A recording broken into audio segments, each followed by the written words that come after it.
இப்பொழுதும் நாம் தெய்வ செய்திக்குள்ளாய் நாம் கடந்து செல்லுகிறோம்.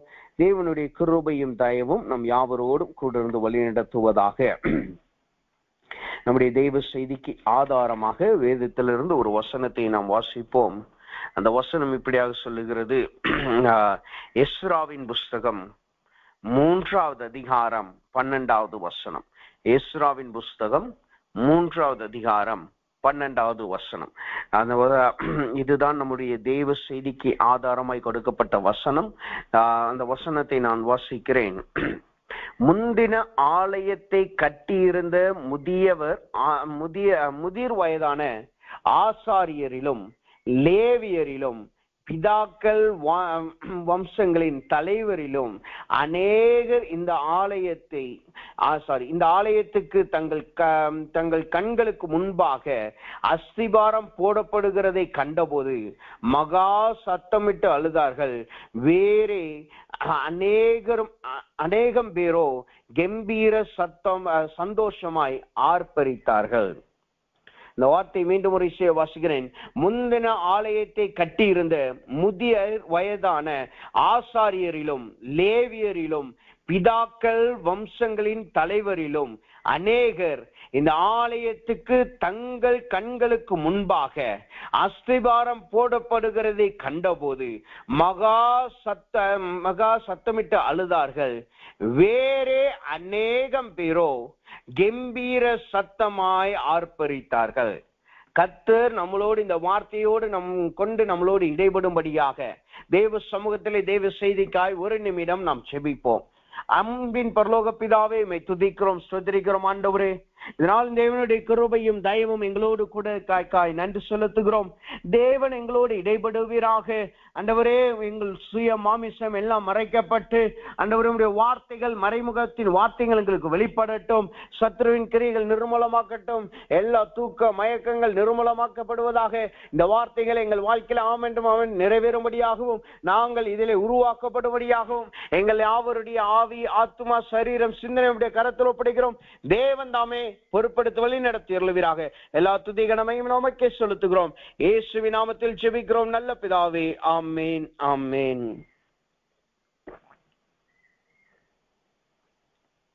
கர்த்தருக்கு ஸ்தோத்திரம். கர்த்தருடைய நாமம் மகிமைப்படுவதாக. நசரேயனாகிய இயேசு கிறிஸ்துவின் நாமத்தினாலும் இயேசுவின் வல்லமை ஊழியத்தின் சார்பாகவும் மீண்டும் ஒரு விஷயாக இந்த இருட்டோடைய ஜெபத்திற்கும் இயேசுவின் வல்லமை ஊழியத்திலே நடத்தப்படுகிற முதலாவது ஆராதனைக்கு வந்திருக்கிற உங்கள் யாவரையும் நான் வாழ்த்துகிறேன், வரவேற்கிறேன். தேவனுடைய கிருபையும் தயவும் உங்கள் யாவரோடும் கூட இருந்து வழி நடத்துவதாக. இப்பொழுதும் நாம் தேவனுடைய செய்திக்காய் ஒரு வசனத்தை வாசித்தோம். அது எஸ்ராவின் புஸ்தகம் 3வது அதிகாரம் 12வது வசனம். அந்த வசனத்தின் கடைசி பகுதி மாத்திரம் நான் வாசிக்கிறேன் மீண்டும் ஒரு சியாய். வேறே அநேகம் பேரோ கம்பீர சந்தோஷமாய் ஆர்ப்பரித்தார்கள்.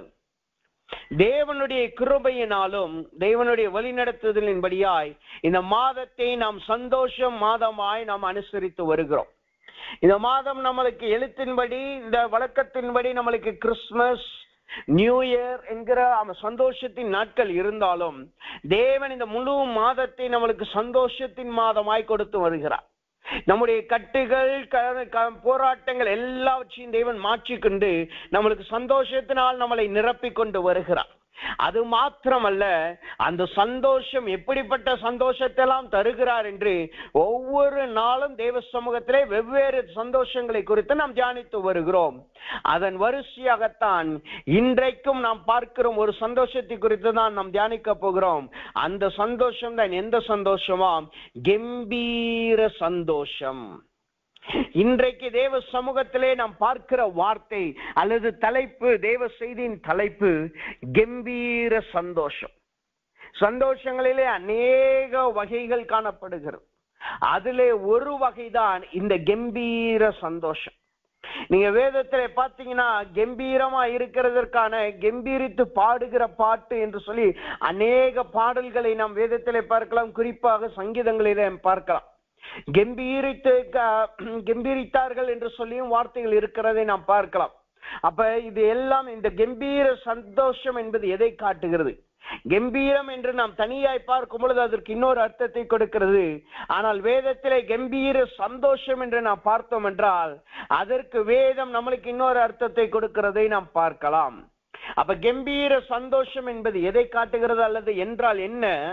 அதே எஸ்ராவின் புஸ்தகம் 3வது அதிகாரம் 13வது வசனம், அடுத்த வசனத்தை வாசித்தோம் என்றால் அந்த கம்பீர சந்தோஷத்திற்குரிய விளக்கத்தை அந்த வசனம் கொடுக்கிறது. அந்த வசனத்தை வாசிக்கிறேன். ஜனங்கள் மகா கம்பீரமாய் ஆர்ப்பரிக்கிறதுனால் அவர்கள் சத்தம் வெகு தூரம் கேட்கப்பட்டது. ஆனாலும் சந்தோஷம் ஆரவாரத்தின் சத்தம் இன்னதென்றும் ஜனங்களுடைய அழுகையின் சத்தம் இன்னதென்றும் பகுத்தறிய கூடாதிருந்தது.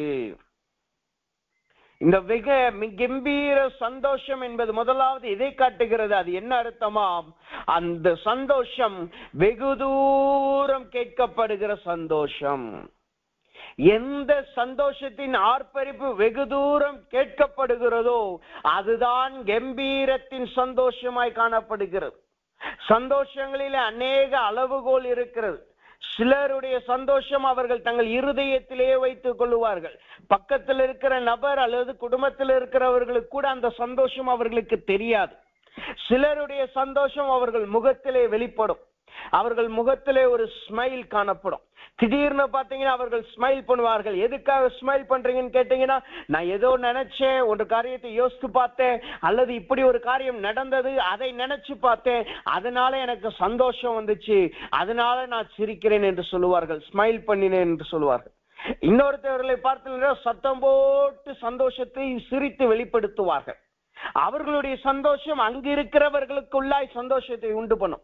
அவர்களுடைய சிரிப்பு அவர்களை சுற்றி இருக்கிற 4 பேர் 3 பேர் அல்லது ஒரு கூட்டத்தாருக்கு சந்தோஷத்தை கொண்டு வரும். அதே போல இன்னொரு பேர் சந்தோஷத்தை கூட்டத்தார் இருக்கிறார்கள். அவர்கள் இருக்கிற ஸ்தலம் முழுக்க சந்தோஷம் இருக்கும். அவர்கள் எந்த இடத்துல நுழைந்தாலும் அந்த இடத்துல சந்தோஷம் காணப்படும். எந்த இடத்துக்கு அவர்கள் போனாலும் அந்த இடத்துல அங்கு சந்தோஷம் இருக்கும். ஆனா இன்னொரு கூட்டத்தார் இருக்கிறார்கள். அவர்களுடைய சந்தோஷம் எப்படி இருக்குமா? அது வெகு தூரம் பரவுகிறதாய் காணப்படுகிறது. அப்ப கம்பீர சந்தோஷம் என்பது என்னவா? முதலாவது, அது வெகு தூரம் பரவுகிற சந்தோஷம். ஒரு மனிதனுக்கு தேவன் கம்பீர சந்தோஷத்தை கொடுத்துட்டா அது அவனிடத்திலே மாத்திரம் இருக்காது, அவன் குடும்பத்திலே மாத்திரம் இருக்காது, அவன் இருக்கிற ஸ்தலத்திலே மாத்திரம் சுத்தி சுத்தி வராது. அது வெகு தூரம் பரவுகிறதாய் காணப்படுகிறது. இங்க வெகு தூரம் பரவுகிறது என்பது எதை காட்டுகிறது? அதனுடைய உண்மையான அர்த்தம் என்ன தெரியுமா? அதைக்குரிய இன்னும் விளக்கமாய் நாம் புரிந்து கொண்டோம் என்றால் வேதம் அதுக்குரிய விளக்கத்தை கொடுக்கிறது. 2 சாமுவேலின் புஸ்தகம் 7வது அதிகாரம் 19வது வசனத்தை வாசிக்கும் பொழுது அங்கு வெகு தூரத்திற்குரியதான ஒரு அளவுகோல் கொடுக்கப்படுகிறதை நாம் பார்க்கலாம். அந்த வசனம் சொல்லுது பாருங்க, நீ போன எவ்விடத்திலும் உன்னோடே இருந்து உன் சத்துருக்களை எல்லாம் உனக்கு முன்பாக நிர்மூலமாக்கி, சாரி அந்த வசனத்தை நான் மிஸ் பண்ணிட்டேன். வெகு தூரத்திற்கான நல்ல அளவுகளை நாம் வேதத்திலே பார்த்தோம் என்றால் அந்த வசனம் சொல்லுகிறது, நம்ம வெகு தூரம் என்பது காலத்துக்கு செய்து என்று வசனம் சொல்லுகிறதை நாம் பார்க்கலாம். காலத்துக்கு செய்து அப்படின்னா வெகு தூரம் என்பது இன்றோடு முடிகிற சந்தோஷம் அல்ல, அது நாட்களாய் அது பரவி கொண்டே போகும். எப்படி ஒரு தேசத்திலிருந்து இன்னொரு இடத்துக்கு நாம போகும் பொழுது அங்கு நாட்கள் மாற்றப்படுகிறதோ, உதாரணத்திற்கு நாங்கள் இருக்கிற ஈக்குவடோர் 10 மணி நேரம், அரை மணி நேரம், அதாவது 10.5 மணி நேரம் நம்மளுக்கு இந்திய தேசத்தை விட பின்னாடி இருக்கு. அவர்களுக்கு இப்ப நம்மளுக்கு ஞாயிற்றுக்கிழமை காலையில 4:30 ஆகுது. அவங்களுக்கு இப்பதான் சனிக்கிழமை சாயங்காலம் ஒரு 5:30 அல்லது 6 மணி ஆகும். 5:30 மணி ஆகும், சாரி 6 மணி ஆகுது. அப்ப அவர்களுடைய காலங்கள் வித்தியாசமா இருக்கிறது. இதுதான் வெகு தூரம் போகிறது. வெகு தூரம் போக போக போக அதனுடைய நாட்கள் இன்க்ரீஸ் ஆகிக்கிட்டே இருக்குமா. நம்ம வீட்டுல இருக்கிற சந்தோஷம் இன்னைக்கு இருக்கும், அடுத்து ஒரு 5 நிமிஷத்துல அது அப்படியே மறைஞ்சு போயிடும். அல்லது அடுத்த ஒரு 10 நிமிஷத்துல, அடுத்த ஒரு நாள்ல அது அப்படியே மறைஞ்சு போயிடும். ஆனா இந்த கம்பீர சந்தோஷம் எப்படி இருக்குமா, அது வெகு தூரம் பரவுகிறதுனா காலங்காலமாய் அது இருக்குமா, நாட்களாய் அந்த சந்தோஷம் அங்க வெளிப்பட்டுக்கிட்டே இருக்கும். இப்படி சந்தோஷமா இருந்தோமே, அவர்கள் இப்படி சந்தோஷமா இருந்தார்கள் என்று சொல்லி நம்முடைய சத்துருக்கள் அல்லது நம்மளை சுற்றி இருக்கிறவர்கள், வெகு தூரத்தில் இருக்கிறவர்கள் நம்மளை குறித்து பேசிக்கொண்டே இருப்பார்கள். அப்ப இந்த வெகு தூரம் போகிற இந்த கம்பீர சந்தோஷம் என்பது அது காலத்து செய்கிறதாய் காணப்படுகிறது. அப்படி என்றால் காலங்காலமாய் அது வெளிப்படும். அது ஒரே நாளிலே முறிந்து போகிறது அல்ல, ஒரே நாளிலே நிர்மூலமாக்கி போகிறது அல்ல. அது காலம் செய்கிறதாய் அநேக நாட்கள் அது ஓடுகிறதாய் காணப்படுகிறது. 2 சாமுவேலின் புஸ்தகம் தான் 7வது அதிகாரம் 19வது வசனம் தான் அந்த வசனத்தின் 2 சாமுவேலின் புஸ்தகம் 7:19 சொல்லுகிறது. அதன் 2வது பகுதியை வாசிக்கிறேன் பாருங்க. ஆண்டவராய் இருக்கிற தேவரீர் உம்முடைய அடியானுடைய வீட்டை குறித்து வெகு தூரமாய் இருக்கும் காலத்து செய்தியை மனுஷர் முறைமையாய் சொன்னீரே. அப்போ வெகு தூரம் என்பது காலத்தின் செய்தி, அது ஒரு ஹிஸ்டரியாவே அமைஞ்சிரும். அப்ப தேவன் உங்களுக்கு கம்பீர சந்தோஷத்தை கொடுத்தார் என்றால், ஒரு மனிதனுக்கு தேவன் கம்பீர சந்தோஷத்தை கொடுத்தார், அது அவனுடைய வாழ்க்கையிலே அது ஒரு வரலாறாய் மாறுகிறது. அவன் பேசுவான், அவனுடைய சந்ததி, அவன் பிள்ளைகள் பேசுவார்கள், அவர்கள் பிள்ளைகளின் பிள்ளைகள் பேசுவார்கள், அவர்களை சுற்றி இருக்கிறவர்கள் பேசுவார்கள். இதற்கு ஒரு நல்ல உதாரணம் எங்களுடைய வாழ்க்கையிலே அது நடந்திருக்கிறதை நாங்கள் பார்க்கலாம். என்னுடைய தாயார் மரிப்பதற்கு முன்பாக ஊழியத்திலே திடீரென நல்ல வளர்ச்சியை தேவன் கொடுத்தார். படிப்படியாய் தான் தேவன் மாற்றத்தை கொடுத்தார். அப்படியே தேவனுடைய கிருபையினால் ஊழியம் நன்றாய் வளர ஆரம்பித்தது. சுற்றி இருக்கிற எல்லா ஜனங்களுக்கும் எங்களுடைய பேர் பரவ ஆரம்பித்தது. தேவனுடைய ஊழியம் பரவ ஆரம்பித்தது. அவர்களுடைய நற்கிரியைகள் பரவ ஆரம்பித்தது. இது எப்படி சொல்லுகிறேன் என்றால், இது தேவனால் கொடுக்கப்பட்ட கம்பீர சந்தோஷம் என்பது எப்படி சொல்லுகிறேன் என்றால், அவர்கள் மரித்து 11 ஆண்டுகளுக்கு மேல ஆகுது. ஆனாலும் இன்னைக்கு கூட அவர்களை குறித்து பேசுகிறவர்களும், அவர்களை குறித்து பேசும் பொழுது அழுகிறவர்களும், சந்தோஷத்தில் அழுகிறவர்களையும் நாம் பார்க்க முடியும். போன வாரம் என்னோடு கூட படித்த நண்பனை நான் பார்க்க போயிருந்தேன். இந்தியன் பார்டர்ல ஆர்மியில இருக்கிறாப்ல. அதனால வந்ததுனால, நானும் வெளியில இருந்து வந்ததுனால நான் பார்க்க போயிருந்தேன். பார்க்க போயிருக்கிறப்ப அவங்க அப்பா அம்மாவை பார்க்க போயிருந்தேன். அவர்களும் அங்கு இருந்தார்கள். அவர்கள் சொல்லும் பொழுது 11 வருஷத்துக்கு அப்புறம் அவர்கள் மீண்டும் சொல்லுகிறார்கள், திடீர்னு நாங்க இருந்து பேசிக்கிட்டே இருக்கோம், அப்ப சொல்லுகிறார்கள், என்னுடைய பிள்ளைகள் படிப்பதற்கும் அவங்க இன்னைக்கு நல்ல நிலைமையில இருப்பதற்கும் உங்க அம்மா தான் காரணம். அவர்கள் தான் இவர்களை பிடித்து இழுத்து படிக்க வைத்தார்கள். அதனாலதான் இந்த நிலைமையில நல்ல நிலைமையில இருக்கிறார்கள் சொல்லி அவர்கள் அப்படியே கண்ணீர் விட்டார்கள். அப்ப இத பாருங்க, தேவன் அந்த நாட்கள் எங்களுக்கு சந்தோஷமாய் மாற்றி கொடுத்தார். அவர்கள் இருக்கும் பொழுது அந்த நாட்கள் எங்களுக்கு சந்தோஷமான நாட்களா இருந்தது. ஊழியங்கள் வளர்ந்தது, எல்லாம் நன்றாய் இருந்தது. அதோடு தேவன் அதை முடித்து போடவில்லை. அவர்கள் மரித்தாலும் 11 வருடத்திற்கு அப்புறமும் இன்றைக்கும் அவர்களுடைய சந்தோஷம் ஜனங்களுடைய இருதயத்திலே காணப்படுது. இன்றைக்கும் அவர்களால் கொடுக்கப்பட்டது, அவர்கள் நிமித்தமாய் கொடுக்கப்பட்ட சந்தோஷம், அவர்கள் மூலமாய் கொடுக்கப்பட்ட சந்தோஷம் ஒரு சாட்சியாய் அமர்கிறது. இதுதான் கம்பீரத்தின் சந்தோஷம். கம்பீரத்தின் சந்தோஷம் என்றால் நாம் மரித்தாலும் சரி, அது காலமாய் நிலைத்து நிற்கும். இன்றைக்கு அநேக நாம் நினைக்கிறோம், சந்தோஷம் என்பது இன்றைக்கு வந்துருச்சுன்னா சரி, இப்ப நான் சந்தோஷமா இருக்கிறேன்ப்பா, அடுத்து நான் சந்தோஷமா இருப்பேன்னு தெரியாது, முழுசா வாழ்ந்துருவோம் என்று நான் நினைக்கிறோம். உலகம் அதைத்தான் நம்மளுக்கு கற்றுக் கொடுக்கிறது. ஆனால் வேதத்திலே கம்பீர சந்தோஷம் என்று ஒரு சந்தோஷம் இருக்கிறது. அதை நாம் பெற்றுக்கொள்வோமாக. அந்த சந்தோஷம் நம்ம வாழ்க்கையில வந்தால் சரி, நாம மரித்தாலும் நம்முடைய சந்ததிக்கு அந்த சந்தோஷம் காணப்படும். நாம மரித்தாலும் நம்மளை சுற்றி இருக்கிற புறஜாதிகளின் வாழ்க்கையில அந்த சந்தோஷம் காணப்படும். அது நம் மூலமாய் வருகிறபடினால் நம்முடைய பெயர்களும் வரலாறு அங்கு நிலைத்திருக்கும்படி அது கிரியை செய்யும். இதுதான் வெகு தூரம் பரவுகிற சந்தோஷம். இதுதான் கம்பீர சந்தோஷம். அப்ப முதலாவது கம்பீர சந்தோஷம் என்பது அது வெகு தூரம் பரவுகிறதாய், வரலாறு படைக்கிறதாய், மற்றவர்களின் ஜனங்களின் வாழ்க்கையிலே தாக்கத்தை உண்டு பண்ணுகிறதாய் காணப்படுகிறது. இரண்டாவதாக கம்பீர சந்தோஷம் என்பது என்னவாம்? அந்த எஸ்ராவின் புஸ்தகம் 3வது அதிகாரம் 13வது வசனத்தை வாசிக்கும் பொழுது இரண்டாவது அந்த வசனம் ஒரு வார்த்தையை சொல்லுகிறது. அந்த வசனத்தை வாசிக்கிறேன் பாருங்க. வெகு தூரம் கேட்கப்பட்டது, ஆனாலும் சந்தோஷ ஆரவாரத்தின் சத்தம் இன்னதென்றும் ஜனங்களுடைய அழுகையின் சத்தம் இன்னதென்றும் பகுத்தறிய கூடாதிருந்தது. பகுத்தறிய கூடாதிருந்தது. பகுத்தறிதல் என்றால் என்ன அர்த்தம்? வேதம் அதற்கு விளக்கத்தை கொடுக்கிறது. எபிரேய புஸ்தகம் 5வது அதிகாரம் 14வது வசனம் பார்த்தோம்னா, நன்மை தீமையிலே வித்தியாசம் காணுகிறது தான் பகுத்தறிவோம். ஆனா இங்கு வசனம் சொல்லுது பாருங்க, பகுத்தறிய கூடாதிருந்தது. அழுகைக்கும் சந்தோஷத்துக்கும் வித்தியாசம் காண முடியாததா இருந்தது. அப்ப இது வெளிப்படையாய் நாம் பார்க்கும் பொழுது, மேலோட்டமாய் பார்க்கும் பொழுது, இது என்னையா சந்தோஷமா இருக்கிறது கூட வெளியில தெரியலையா என்று யோசிக்கலாம்.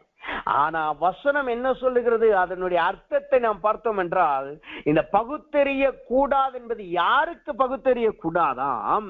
அப்போஸ்தலர் புஸ்தகம் 2வது அதிகாரம் 12வது வசனத்திலே வாசித்தோம் என்றால், அங்கு வசனம் சொல்லுது பாருங்க, இன்னதாய் முடியுமோ என்று சொல்லி என்று பார்க்கிறோம். இன்னதாய் முடியுமோ? அங்கு தேவன் தம்முடைய ஜனங்களை, சீஷர்களை 120 பேரை அபிஷேகத்தினால் நிரப்புகிறார். பரிசுத்தாவினால் நிரப்பப்படுகிறது. அங்கு பரிசுத்தாவியானவரின் சந்தோஷம் வருகிறது. அங்கு பரிசுத்தாவின் நிறைவு வருகிறது. ஆனால் அவர்களை சுற்றி இருந்த புறஜாதியாருக்கு, அவர்களை சுற்றி இருந்த தேவனுடைய அபிஷேகத்தை பெறாதவர்களுக்கு, அவர்களை சுற்றி இருந்த யூதர்களுக்கு எப்படி இருந்துச்சா? என்னமாய் முடியுமோ என்ற கலக்கம் காணப்பட்டது. அவர்களுக்கு தேவ சந்தோஷத்தையும் பிரச்சனையும் வித்தியாசம் காண முடியவில்லை. அவர்களுக்கு அங்கு நன்மை நடக்கிறது என்பதையும் தீமை இல்லை என்பதையும் வித்தியாசம் காண முடியவில்லை. அப்ப கம்பீர சத்தம் இரண்டாவது என்ன செய்யும்? உங்க சத்துருக்களை கலங்க பண்ணும். உங்க வாழ்க்கையில அது வரலாறு படைக்கும். உங்க மூலமா அநேகர் வாழ்க்கையில சந்தோஷத்தை கொண்டு வரும். நீங்க மரித்தாலும் அது உங்களுடைய சந்தோஷம் அங்கு நிலைத்திருக்கும். ஆனா அது சத்துருக்களுக்கு என்ன செய்யும்? கலக்கத்தை கொண்டு வரும். அவர்களால் இது சந்தோஷம் என்பதையே அவர்களால் அங்கீகரிக்க முடியாது. இது சந்தோஷமா தீமையா என்பதை, சந்தோஷமா அழுகையா என்பதை அவர்களால் வித்தியாசம் பண்ணி பார்க்கவே முடியாது. இன்றைக்கு அநேக உலக ஜனத்தாரினால் தேவ பிள்ளைகளை அங்கீகரிக்க முடியாததற்கான காரணம் என்ன? அவர்களுக்கு பகுத்தறிதல் கிடையாது. வேதம் சொல்லுகிற பகுத்தறிவு அவர்களிடத்துல இல்லை. வேதம் சுட்டி காட்டுகிற நன்மை தீமை அவர்களிடத்துல இல்லை. வேதம் சுட்டி காட்டுகிற சந்தோஷத்திற்கும் அழுகைக்கும் உரிய வித்தியாசம் அவர்களுக்கு தெரியவில்லை. அதனாலதான் அவர்களால் தேவனுடைய சந்தோஷத்தை அனுபவிக்க முடியவில்லை. ஏன் நாம சொல்றோம், ரட்சிக்கப்பட்டோனே எனக்கு தெய்வீக சந்தோஷம் கிடைச்சிருச்சு, ஆவியானவர்கள் நான் சந்தோஷமா இருக்கிறேன். அநேகர் நீங்க சாட்சி சொல்றத பார்த்திருக்கலாம். நீங்க பார்த்திருப்பீங்க, நான் ரட்சிக்கப்பட்ட உடனே எனக்கு இருதயத்துக்குள்ள ஏதோ என முடியாத ஒரு சந்தோஷம், நான் அது வரைக்கும் பெற்றில்லாத ஒரு சந்தோஷம் எனக்குள்ள இருக்கு அப்படின்னு சொல்லுவாங்க. அது என் உடமையே பூரிப்பிக்க பண்ணது, என் உடமையே அப்படியே வித்தியாசமாய் மாற்றினது என்று சொல்லுவார்கள். அதே போலதான் அநேகருடைய வாழ்க்கை ரட்சிக்கப்பட்ட பிறகு அந்த சந்தோஷம் இருக்கிறத நீங்க பார்க்கலாம். அப்ப அவங்க அதுக்கு முன்னாடி சந்தோஷமா இல்லையா? சந்தோஷமா இருந்தாங்க. அதுக்கு முன்னாடி ஆர்ப்பரிக்கலையா? ஆர்ப்பரிச்சார்கள். எல்லாம் இருந்தது. ஆனால் அது உலகத்தினால் கொடுக்கப்படுகிற நிரந்தரமற்ற சந்தோஷம். அது உலகத்தின் புத்தியினால் வருகிற, பகுத்தறிவினால் வருகிற சந்தோஷம். ஆனால் தேவனிய வேதாகமத்தினால் கொடுக்கப்பட்டிருக்கிற அந்த பகுத்தறிவினால் வருகிற இந்த கம்பீர சந்தோஷம், இந்த பகுத்தறிவினால் உலகத்தின் பகுத்தறிவினால் புரிய முடியாத இந்த சந்தோஷம் வந்துச்சுன்னா நம்மளை சுற்றி இருக்கிற சத்துருக்கள் கலங்க பண்ணுவார்கள். அவர்கள் கலங்கப்படுவார்கள். அன்றைக்கு ஒரு மனுஷன், நான் சாப்பிட்டு கொண்டிருக்க ஹோட்டல்ல உட்கார்ந்து சாப்பிட்டுக்கிட்டு இருக்கும்போது ஒரு மனுஷன் வந்து உட்கார்ந்தார். திடீர்னு வந்து உட்கார்ந்து பேச ஆரம்பித்தார். அப்ப திடீர்னு அங்க அந்த பக்கத்துல ஒரு கேரல் ரவுண்டு போகிறது. கேரல் ரவுண்ட பார்த்த உடனே இந்த கடைக்காரர்கள் சொல்லுகிறார்கள், அவர்கள் கேலண்டர் எல்லாம் கொடுக்குறாங்க, போய் வாங்கிட்டு பாப்பா அப்படின்னு சொல்லுங்க. உடனே எனக்கு முன்னாடி உட்கார்ந்து இருந்த அந்த மனுஷர், மற்ற மார்க்கத்தாருன்னு, அவர் வேற மார்க்கத்தாரை சேர்ந்தவர், அவர் உட்கார்ந்துட்டு அவர் சொல்றாரு, அவர்கள்ட்ட போய் கேலண்டர் எல்லாம் வாங்காதீங்க, அவங்கள அங்க இழுத்து போட்டுருவாங்க. அதை சொல்லிட்டு அடுத்த ஒரு வார்த்தையை சொன்னார், என் பிள்ளைகளை கெடுத்ததே இவர்கள் தான் சொன்னார். யாரை பார்த்து? தேவனுடைய பிள்ளைகளை பார்த்து, கேரல் ரவுண்டு போறவர்களை பார்த்து, என் பிள்ளைகளை கெடுத்தவங்களே, 2 பிள்ளைகளை கெடுத்ததே இவங்க தான். எனக்கு உடனே ஒரு மாதிரி ஆயிடுச்சு. உடனே நான் கேட்டேன், நான் அங்க அவர்களுக்கு தெரியாது, நான் கிறிஸ்தவனும் தெரியாது, ஊழியம் செய்கிறேன்னு அப்படின்னு யாருன்னே தெரியாது. அதனால நான் ஒரு சாதாரண ஆளை போல நான் கேட்டேன், எப்படி சொல்றீங்க, அவங்க என்ன பண்ணிட்டாங்க? அவர் அப்ப சொல்றாரு, தினம் பார்த்தா இதை வாசிக்க சொல்றாங்கன்னு சொல்லு. அப்ப வேதத்தை வாசிக்க சொல்றாங்க, ஜெபிக்க சொல்றாங்க, இப்பெல்லாம் அவங்க கடவுளுக்குள்ளா இழுத்துட்டு போறாங்க, இதனால என் பிள்ளைகள் கெட்டு போச்சு. அப்ப நான் கேட்டேன், உங்க பிள்ளைங்க இப்ப என்ன செய்யறாங்க? நல்ல சந்தோஷமா இருக்கிறார்கள், அவர் நல்ல வாழ்க்கை வாழுகிறாங்க. அதற்கு அவரே அப்படி பேசிட்டே வரும்பொழுது அவர் வார்த்தையில இருந்தே சொல்றாரு, அதற்கு காரணம் அவர்கள் படிச்ச இடம்தான், அந்த இடத்துல அங்க இருந்து அவர்கள் சொல்லி கொடுத்ததுதான். தொடக்கத்துல அவர் சொன்னது என் பிள்ளைகளை கெடுத்தார்கள் என்று. ஆனா அவரிடத்துல கேள்வி கேட்டு புரிய வைக்க ஆரம்பிச்ச உடனே அவருடைய வாயிலிருந்தே சொல்றாரு, அவர்கள் படித்த இடத்துல, அவர்கள் கிறிஸ்தவ ஸ்கூல்ல படித்தார்கள், அதனால அவர் கெடுத்து விட்டார் என்று சொன்னார். அப்ப தொடர்ந்து அவருக்கு உணர்த்தி கேள்வி கேட்ட உடனே அவர் உணர்வு அடைந்த உடனே சொல்றாரு, அவர்கள் அங்க படிச்சதுனாலதான் நல்ல நிலைமையில் இருக்கிறார்கள், நல்லா இருக்கிறார்கள் என்று சொன்னார்.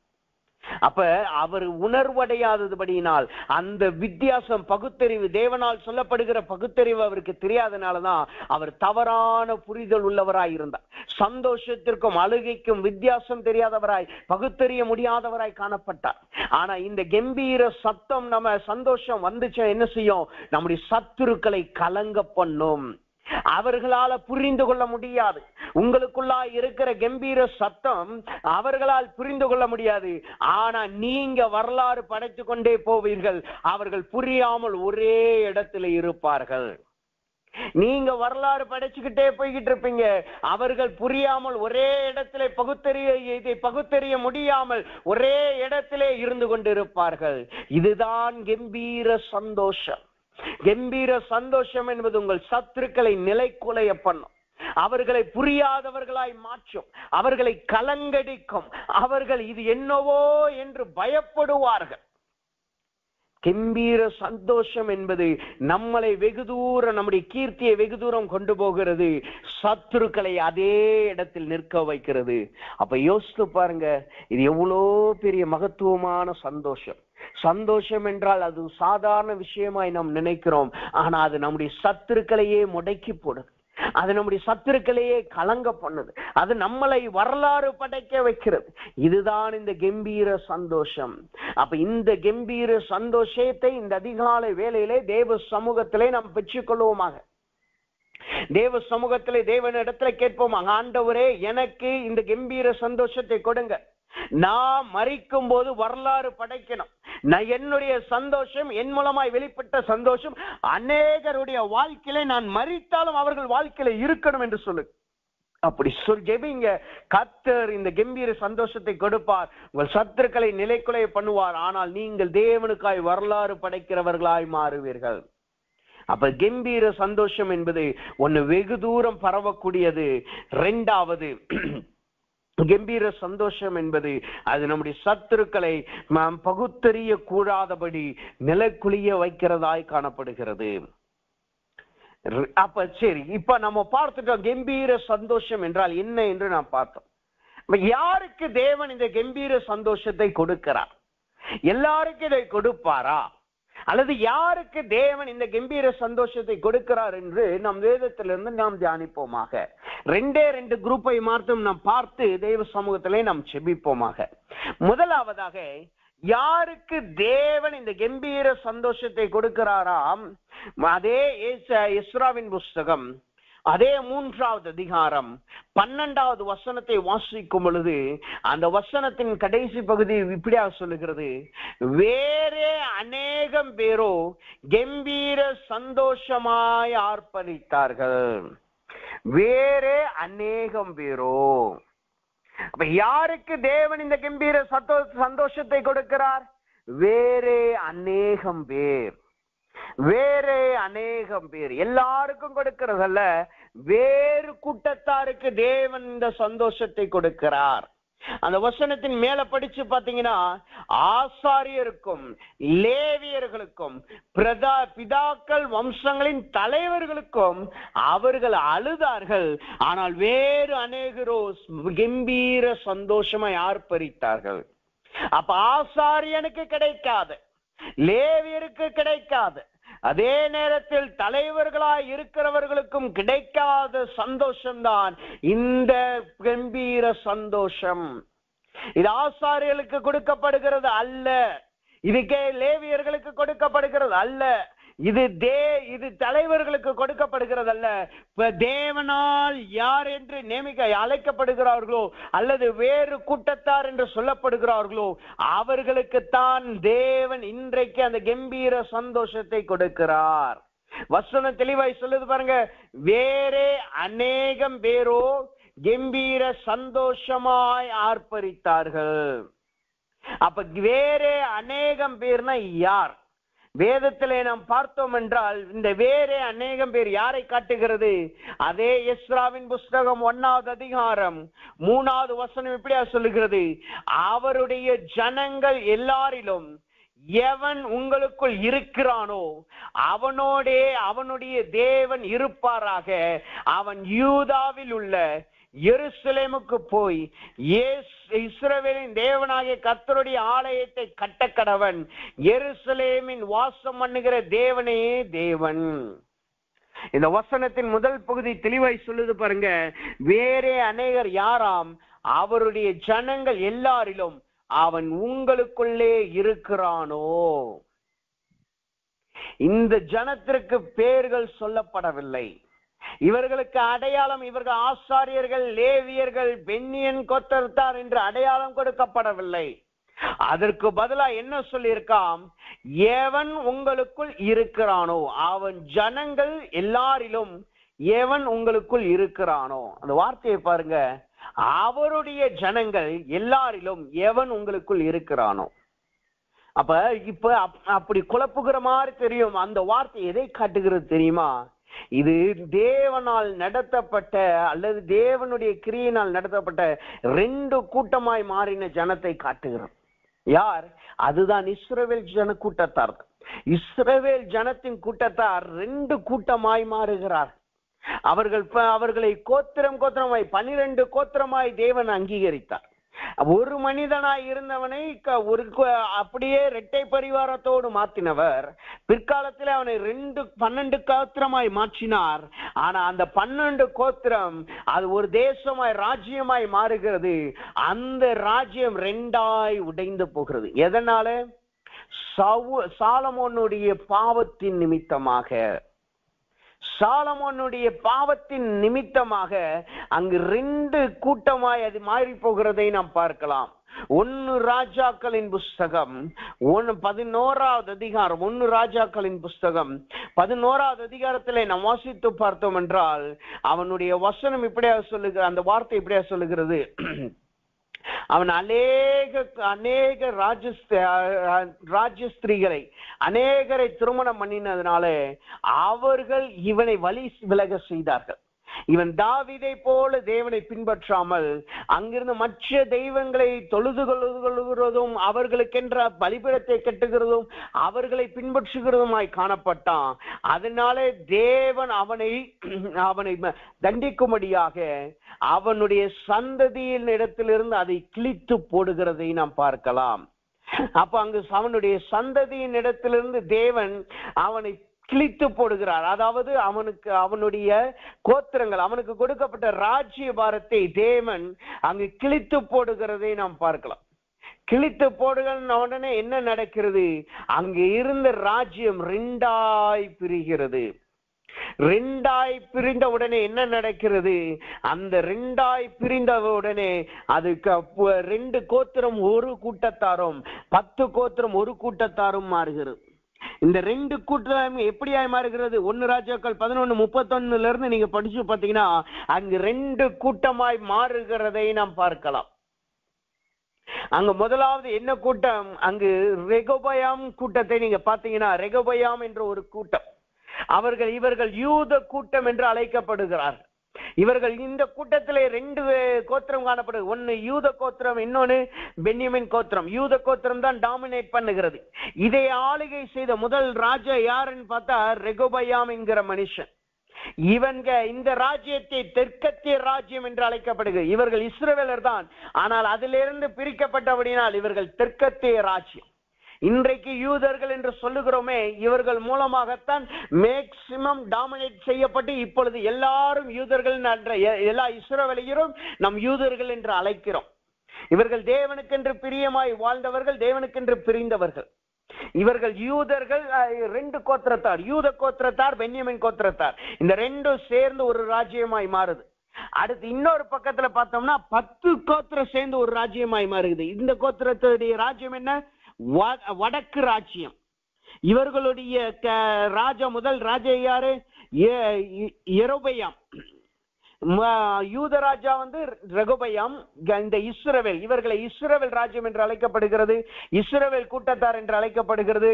இவர்களுடைய ராஜா யார் என்றால் யெரொபெயாம் தான் இவர்களுடைய ராஜாவாய் காணப்படுகிறார். இந்த யெரொபெயாமுக்குரிய, அதாவது யூதர்களுக்குரிய, யூத ராஜ்யத்துக்குரிய, யூத ராஜாக்களுடைய தலைநகரம் எது என்றால் எருசலேம். இந்த இஸ்ரவேல் ராஜ்யம், அதாவது யெரொபெயாமினுடைய ராஜ்யம், அதாவது வடதிசையின் ராஜ்யம், வடக்கு ராஜ்யத்துடைய தலைநகரம் எது என்று நாம் பார்த்தோம் என்றால் சீகேம் என்று தலைநகரம்.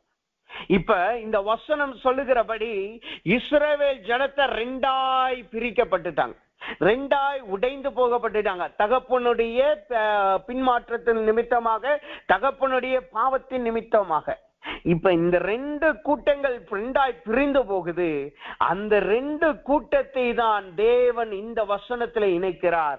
அந்த வசனம் தான் சொல்லுகிறது, எஸ்ராவின் புஸ்தகம் 1ஆவது அதிகாரம் 3வது வசனம் சொல்லுகிற, எஸ்ராவின் புஸ்தகம் 1ஆவது அதிகாரம் 3வது வசனம் சொல்லுகிறது, அவருடைய ஜனங்கள் எல்லாரிலும் எவன் உங்களுக்குள் இருக்கிறானோ, அவர்களுடைய ஜனங்கள், இஸ்ரவேல் ஜனங்கள் இருக்கிறார்கள், அதிலே எவன் இருக்கிறானோ. அப்ப தேவனுடைய ஜனங்கள் ஒன்றாய் இணைக்கப்படுகிறார்கள். இங்கு தேவன் யாருக்கு கம்பீர சத்தத்தை தேவன் கொடுக்கிறார்? பிரிந்து போன ராஜ்யத்தை தேவன் ஒன்றாய் இணைக்கிறார். அப்ப யாருக்கு தேவன் இந்த கம்பீர சத்தத்தை கொடுக்கிறாராம்? இணைக்கப்பட்டவர்களுக்கு தேவன் இந்த சந்தோஷத்தை கொடுக்கிறார். பிரிந்து போனவர்களை இணைக்கும்படியாய் தேவன் இந்த சந்தோஷத்தை கொடுக்கிறார், அல்லது இணைக்கப்பட்டவர்களுக்கு தேவன் இந்த சந்தோஷத்தை கொடுக்கிறார். அவர்கள் தேவனால் தான் துண்டாக்கப்பட்டார்கள், ஆனால் தேவனாலேயே இங்கு இணைக்கப்படுகிறதை நாம் பார்க்கலாம். அப்ப எப்படி தேவன் இவர்களை இணைக்கிறார்? அதையும் 2 வழியாய் அவர்களை இணைக்கிறதை நாம் பார்க்கலாம். ஒன்னு, தேவன் அவர்களை எப்படி இணைக்கிறாராம்? கோரேஸ் என்கிற ராஜாவை ஏற்படுத்தி, ஏசாயாவின் புஸ்தகம் 45வது அதிகாரம் 1 மற்றும் 3. இந்த கோரேஸ் என்கிற ராஜாவை ஏற்படுத்தி இந்த 2 ராஜ்யத்தையும் இணைத்து அவர்களை ஒன்றுபடுத்தி தேவாலயத்தை கட்டும்படி அனுப்புகிறார்கள். தனித்தனியாய் பிரிந்து போன இந்த ராஜ்யம், தனித்தனியாய் கோத்திரமாய் பிரிந்து போயிருந்த கூட்டத்தாரை இப்பொழுது ஒன்றாய் இணைத்து அவர்களை ஒரு வேளைக்கு அனுப்புகிறதை நாம் பார்க்கலாம். கோரேஸ் என்கிற ராஜாவை கொண்டு தேவன் அங்கு இணைக்கிறார். 2வது எப்படி இணைக்கிறார் இந்த கூட்டத்தாரை? எஸ்ராவின் புஸ்தகம் 1:4 சொல்லுகிறது. அந்த வசனத்தை வாசிக்கிறேன் பாருங்க. அந்த ஜனங்களில் மீதியாய் இருக்கிறவன் எவனிடத்தில் தங்கி இருக்கிறானோ, எவ்விடத்தில் தங்கியிருக்கிறானோ அவ்விடத்தில் ஜனங்கள் எருசலேமில் உள்ள தேவனுடைய ஆலயத்துக்கென்று அவனிடத்தில் உற்சாகமாய் காணிக்கை கொடுத்து அனுப்புகிறதும் அன்றி. அப்ப 2வது இந்த கோரை தேவன் எப்படி இந்த ஜனத்தை எல்லாம் இணைக்கிறார்? அவர்களை உற்சாகப்படுத்துகிறார். அவர்களை ஒருவரை ஒருவர் பலப்படுத்தும்படி உற்சாகப்படுத்துகிறார். இங்கு கொடுக்கப்படுகிற காணிக்கை என்பது அவர்களை பலப்படுத்துகிறதற்காக கொடுக்கப்படுகிற காணிக்கை. அவர்களை ஒன்றுபடுத்தி ஒருவரை ஒருவர் உற்சாகத்தோடு பலப்படுத்துகிறார். அப்ப தேவனுடைய வார்த்தை இன்றைக்கு அதிகாலை வேளையிலே நம்மளை நோக்கி வருகிறது என்னவென்றால், இன்றைக்கு உங்கள் வாழ்க்கையில பிரிந்து போனவைகளை தேவன் இன்றோடு இணைக்கிறார். ஒரு காலத்திலே பாவத்தின் நிமித்தமாகவும், ஒரு காலத்திலே அக்கிரமத்தின் நிமித்தமாகவும், ஒரு காலத்திலே போராட்டத்தின் நிமித்தமாகவும் ஒன்றாய் இருந்தவைகள் இரண்டாய் உடைந்து போயிருந்திருக்கலாம். அந்த உடைந்து போனவைகளை இன்றைக்கு தேவன் இணைக்கிறார். அவர்களை இணைத்து கம்பீர சந்தோஷத்தை கொடுக்கிறார். இங்க என்ன நடக்கிறது? இஸ்ரவேல் ஜனங்கள் ஒன்றாய் இணைகிறார்கள். ஒன்றாய் இணைந்து வந்தவுடனே அவர்கள் இடத்துல கம்பீர சந்தோஷம் வருது. இந்த ஒன்றாய் இணைந்தவர்களை குறித்து தான் வசனம் சொல்லுது, அங்கே இருந்த வேறு சிலர் என்று அங்கு சொல்லப்படுகிறவர்கள் யார் தெரியுமா? இந்த பேர் சொல்லப்படாத மற்ற கோத்திரத்தார், யூதா கோத்திரத்தாரும் பென்யமீன் கோத்திரத்தார், லேவி கோத்திரத்தார், இவர்களுடைய பெயர், அவர்களுடைய கோத்திரத்துடைய பெயர் அங்க போட்டிருக்கு. ஆனா வேறு சிலர் சொல்லுகிறது யாருன்னா மற்ற கோத்திரத்தார், தேவனுக்கு விரோதமாய் பாவம் செய்தவர்கள், தேவனுக்கு விரோதமாய் தேவனை விட்டு விலகி போனவர்கள், சிறைபிடிக்கப்பட்டு போனவர்கள். இவர்கள் எல்லாரையும் தேவன் அங்கு இணைக்கிறதை நாம் பார்க்கலாம். அவர்களை இணைத்த உடனே அந்த வேறு கோத்திரத்தாரின் இடத்திலே அங்கு கம்பீர சந்தோஷம் வருகிறது. நீங்க ஒரு காலத்திலே தேவனை நாம் இழந்து போய் காணப்படலாம். ஒரு காலத்திலே தேவன் நாம் செய்த காரியத்தின் நிமித்தமாய், நம் பெற்றோர்கள் செய்த காரியத்தின் நிமித்தமாய் தேவனை இழந்து போய் காணப்படலாம். ஆனால் கர்த்தர் சொல்லுகிறார், நான் இன்றைக்கு உங்களுக்கு ஒரு கோரேசை ஏற்படுத்துகிறேன். அந்த கோரேஸ் வந்து உங்கள் இரும்பு தாழ்பால்களை முறித்து, அவன் உங்களுடைய இரும்பு தாழ்பால்களை முறிப்பான், அவன் அடைக்கப்பட்ட கதவுகளை திறப்பான். அவனை கொண்டு நான் செய்கிற காரியம் பெரியதா இருக்கும். அதன் நிமித்தமாக நீங்கள் எங்கே இருந்து உடைக்கப்பட்டீர்களோ அதே இடத்திலே நீங்கள் இணைக்கப்படுவீர்கள். எந்த இடத்தில் நீங்கள் உடைக்கப்பட்டீர்களோ அதே இடத்தில் இணைக்கப்படுவீர்கள். இதுக்கு ஒரு நல்ல உதாரணம் பார்த்தோம்னா 120 சீஷர்கள் தான். இயேசு கிறிஸ்து அடிக்கப்படுகிறார். இயேசு கிறிஸ்துவை சிறைபிடிக்க வந்த விட்டாங்க. உடனே அவரோடு இருந்த 12 சீஷர்கள் தெரித்து ஓடுகிறார்கள். நீங்க பாத்தீங்கன்னா, நீங்க அப்படியே அவர்கள் தெரித்து ஓடுகிறார்கள். அடுத்து அவர்கள் ஒன்றுபடுகிற இடம் இந்த இடமாய் தான் காணப்படும். நீங்க யோசிக்கலாம், கேள்வி கேட்கலாம், அப்ப அவர்கள் அந்த அறைக்குள்ளாய் பூட்டி கொண்டிருந்தார்களே, அவர்கள் அறைக்குள்ளாய் பூட்டி கொண்டிருந்தார்களே, அங்கு ஒன்றுபட்டு தானே இருந்தார்கள்? அப்படி கிடையாது. அவர்கள் அறைக்குள்ளாகத்தான் இருந்தார்களே தவிர அவர்கள் இருதயத்திலே ஒன்றுபட்ட இருதயம் காணப்படவில்லை.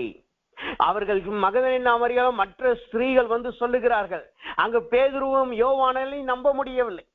மற்ற சீஷர்கள் வந்து சொல்லுகிற எம்மாவூர் சீஷர்கள் வந்து சொல்லுகிறார்கள், அதை கூட அவர்களால் நம்ப முடியவில்லை. சரி, இயேசுவே வந்து தம்மை வெளிப்படுத்தி விட்டார், அதை பார்த்த மற்ற சீஷர்களும் சொல்லுகிறார்கள், அதை தோமாவினால் நம்ப முடியவில்லை. அப்ப என்ன நடக்குது? ஒரே அறையில இருக்கிறாங்க, ஒரே வீட்டில் இருக்கிறாங்க, ஆனா அவர்கள் இருதயம் வெவ்வேறாய் காணப்படுகிறது. அவர்கள் ஒரே அறையில் இருக்கிறார்கள், ஆனால் தேவனுக்குள்ளாய் அவர்கள் ஒன்றாய் காணப்படவில்லை. இதுதான் அவர்கள் அப்படிப்பட்ட நிலைமைதான் அவர்களுக்குள்ளாய் காணப்பட்டது. ஆனா எப்ப தேவன் அவர்களை ஒன்றாய் தரித்திருங்கள் என்று சொல்லி அந்த மேல் வீட்டு அறையிலே ஒன்றுபட்டார்களோ அப்ப பரிசுத்த ஆவியானவர் இறங்கினார், கம்பீர சந்தோஷம் உண்டாயிற்று. அப்ப கர்த்தர் சொல்லுகிற வார்த்தை என்ன? இன்றைக்கு இந்த அதிகாலையிலே நீங்க ஒரே வீட்டில் இருக்கலாம், ஒரே அறையில இருக்கலாம், அல்லது ஒரே குடும்பமா இருக்கலாம். ஆனால் மனதுல பார்த்தீங்கன்னா நீங்க வெவ்வேறா உடைஞ்சு போய் இருக்கலாம். வெளியில பார்க்க ஒரே குடும்பம், ஆனா உள்ள இருக்கிறது உடைந்து போன சிதைந்து போன குடும்பம். வெளியில பார்க்க நல்ல சந்தோஷமா இருக்கிற குடும்பம், ஆனா உள்ள இருக்கிறது ஒருத்தரோட ஒருத்தர் பேச்சு கேட்கறது கிடையாது, ஒருத்தரோடு ஒருத்தர் சமாதானமா போறது கிடையாது. நான் சொல்றதுதான் கரெக்ட் அல்லது நீங்க சொல்றதான் கரெக்ட் என்று சொல்லி ஒருத்தரோடு ஒருத்தர் எப்போது பார்த்தாலும் போட்டி பொறாமை என்கிற அனுபவம். ஆனா கர்த்தருடைய வார்த்தை சொல்லுகிறது, அந்த உடைந்து போன குடும்பத்தை, உடைந்து போன சீஷர்களை நான் ஒன்றுபடுத்தினது போல, உடைந்து போன இஸ்ரவேல் ராஜ்யத்தை ஒன்றுபடுத்தினது போல இன்றைக்கு தேவன் உங்களை ஒன்றுபடுத்துகிறார். அதற்கு யாரை ஏற்படுத்துகிறார்? ஒரு கோரேசை தேவன் ஏற்படுத்துகிறார். இங்க கோரேஸ் என்பவன் யார்? அவனை குறித்து தேவமே சொல்லுகிறார், என்னை அறியாதவனாய் நீ இருந்தும், என்னை அறியாதவனாய் நீ இருந்தும். அப்படின்னா என்ன அர்த்தம்? கர்த்தர் உடைந்து போனதை யாரை கொண்டு சேர்க்கிறாராம்? தேவனை அறியாத புறஜாதியை கொண்டே தேவன் சேர்க்கிறார். இன்றைக்கு உடைந்து போன உங்கள் குடும்பத்தை, இன்றைக்கு உடைந்து போன உங்கள் வீட்டை, இன்றைக்கு உடைந்து போன உங்கள் சமாதானத்தை, இன்றைக்கு உடைந்து போன ஐக்கியத்தை கர்த்தர் எப்படி புதுப்பிக்கிறார்? ஒரு கோரேஸ் என்கிற ஒரு ராஜாவை தேவன் ஏற்படுத்துகிறார். அவனை கொண்டு தேவன் உங்கள் ராஜ்ய பாரத்தை எழுப்புகிறார். இதனால் என்ன நடக்கிறது? அவர்கள் ஒன்றுபட்டு தேவனுடைய ஆலயத்திற்கு அடிக்கல் நாட்டுகிறார்கள். அதனால் என்ன வருது? அங்கு கம்பீர சந்தோஷம் வருகிறது. அப்ப தேவ சமூகத்திலே வந்திருக்கிற நம்மளுக்கும் இன்றைக்கு தேவன் கம்பீர சந்தோஷத்தை கொடுக்கிறார். எப்படி கம்பீர சந்தோஷத்தை கொடுக்கிறார்? சாதாரணமாய் கொடுக்க போகிறது அல்ல. முதலாவது உடைந்து போனவைகளை சீர்படுத்தி, உடைந்து போனவைகளை சீர்படுத்தி தேவன் அந்த கம்பீர சந்தோஷத்தை கொடுக்கிறார். அப்ப முதலாவது யாருக்கு தேவன் கம்பீர சந்தோஷத்தை கொடுக்கிறார்?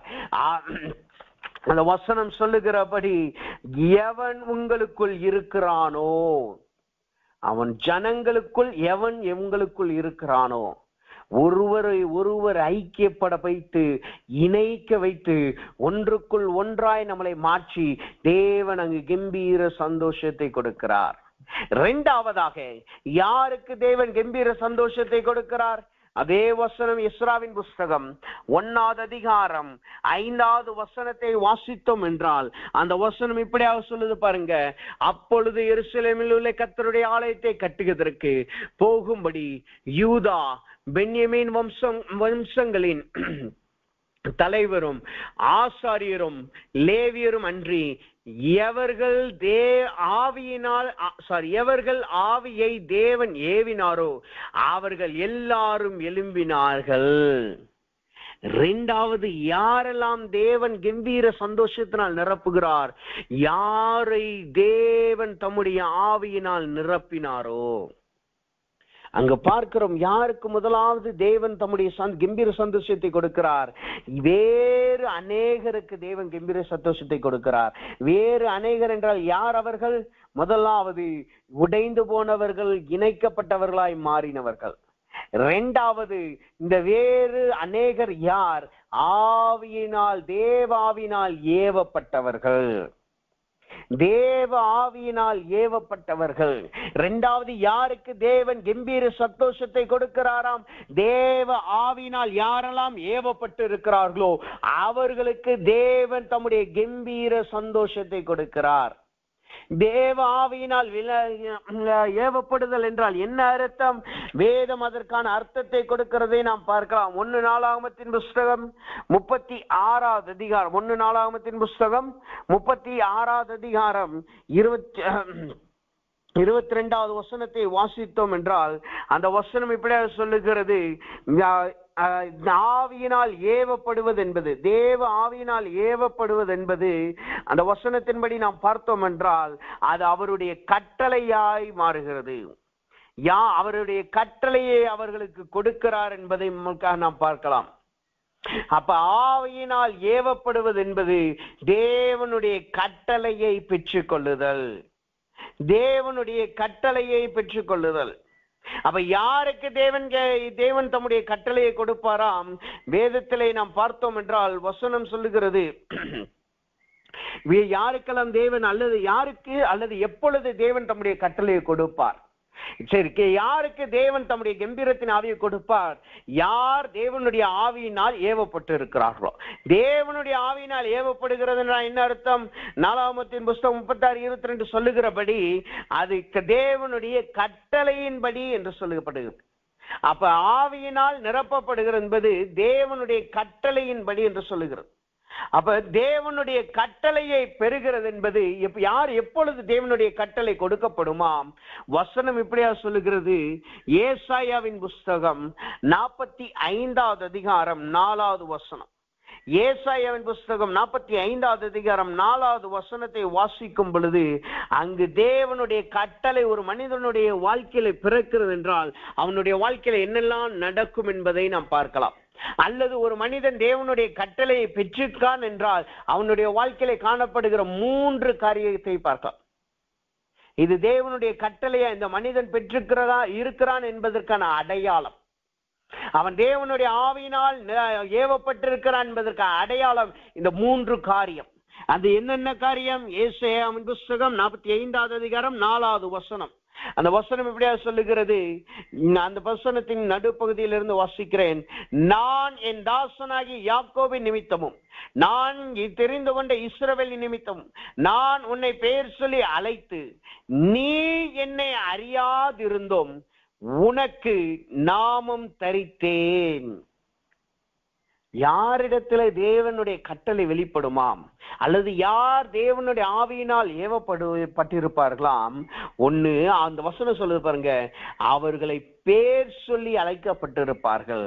2வது, அவர்கள் தேவனை அறிந்து கொண்டிருப்பார்கள். 3வது, அவர்களை தேவனுடைய நாமம் தரித்திருக்கும். இங்கு யாருடைய ஆவியை தேவன் ஏவுகிறார்? கோரேசினுடைய ஆவியை தேவன் ஏவுகிறார். இஸ்ரவேல் ஜனங்களுடைய ஆவியும் தேவன் ஏவினார், கோரேசினுடைய ஆவியும் ஏவினார். இங்க அவர்கள் ஆவியை ஏவுவதற்கான அடையாளம் இந்த 3 காரியம். ஒண்ணு, அவன் தேவனால் பேர் சொல்லி அழைக்கப்படுதல். 2வது, தேவனை அவர்கள் அறிந்திருப்பார்கள்.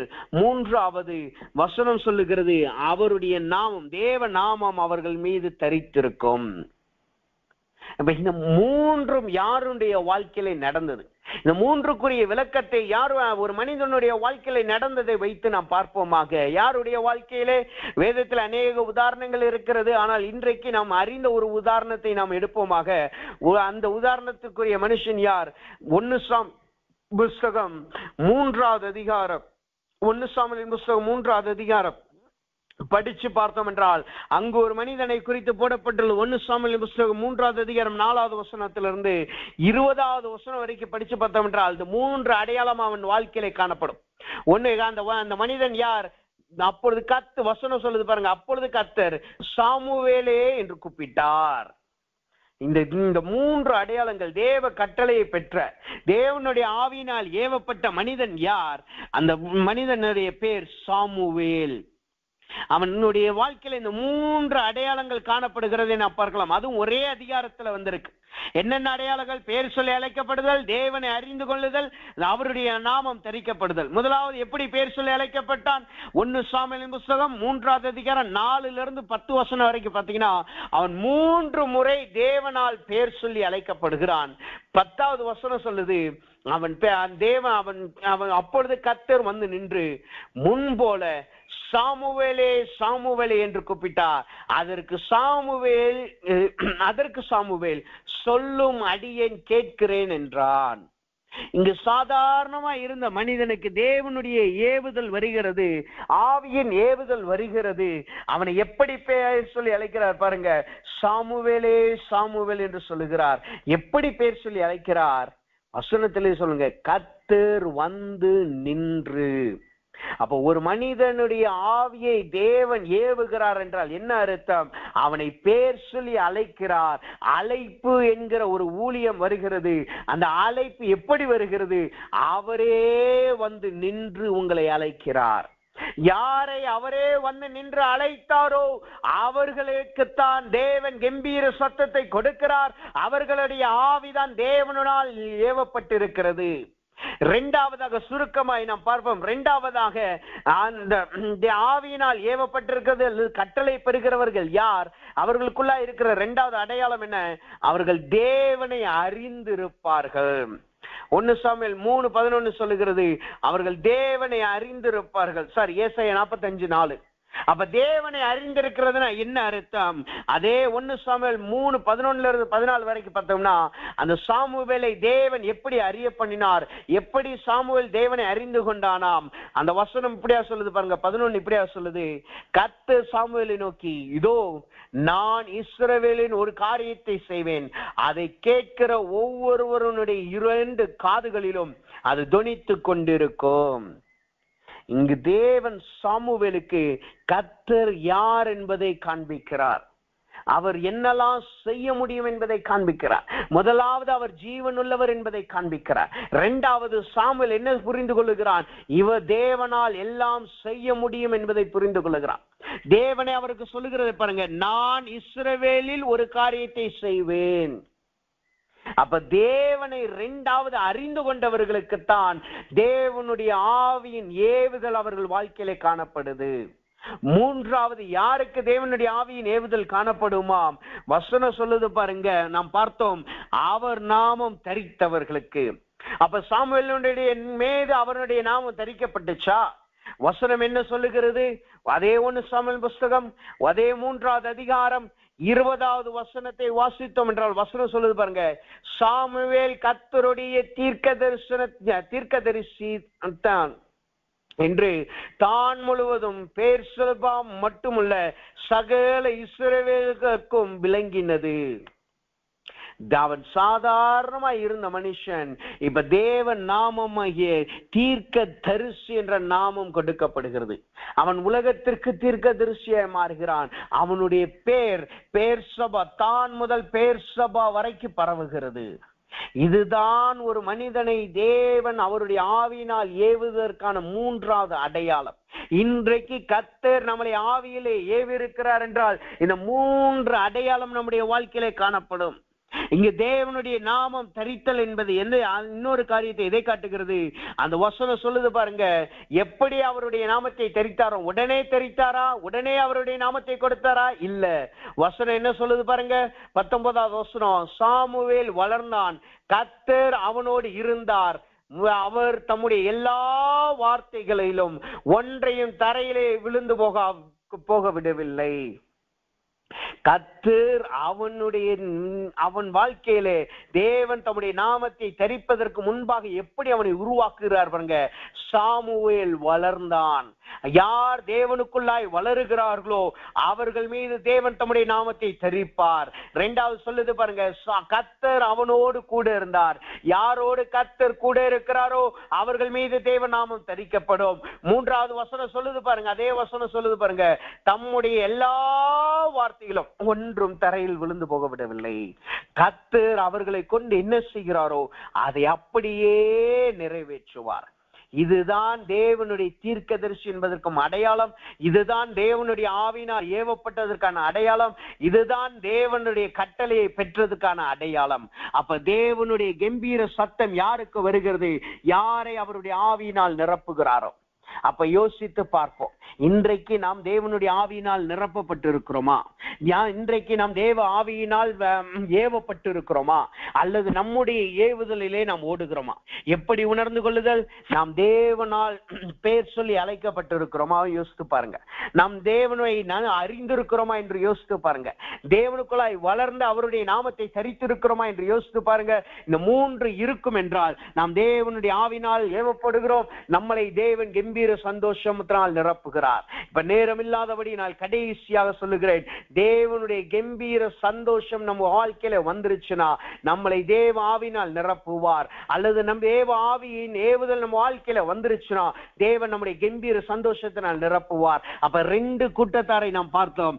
1, பிரிந்து போனவர்களை இணைத்து தேவ சந்தோஷத்தை கொடுக்கிறார்.